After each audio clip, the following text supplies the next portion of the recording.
first thing that we have to focus on with loose leash walking is how do we hold the leash and how do we set up Maggie?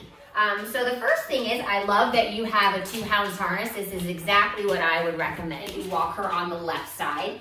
Make sure you pick a side and kind of consistently keep her there. Most people usually walk their dogs on the left. If you're going to do like any AKC or CGC work, you usually have dogs on the left.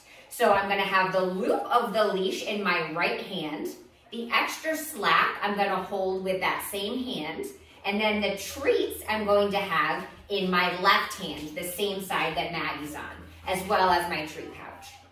And so what I'm doing right now is we're inside because no distractions. We want distractions very minimal.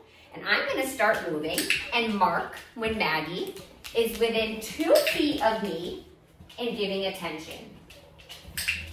Dogs are big body language readers, so she's going to start learning how my body moves. Good.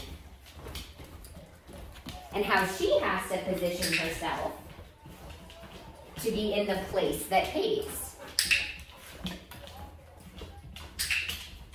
Now, eventually we will enter other areas that are going to have higher distractions.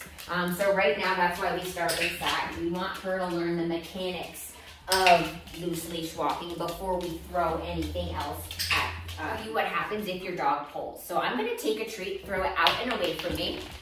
Say Maggie goes to pull. We're going to go the other direction. Yes. And then once we have a nice loose leash, we can then go back in that direction that she wants to go into, but only if the leash is loose. Yes, good girl. Another technique you can also do is, oh, that went in the fireplace, is she goes to pull, you can just stand and wait for her to reconnect back with you, and then you can continue going.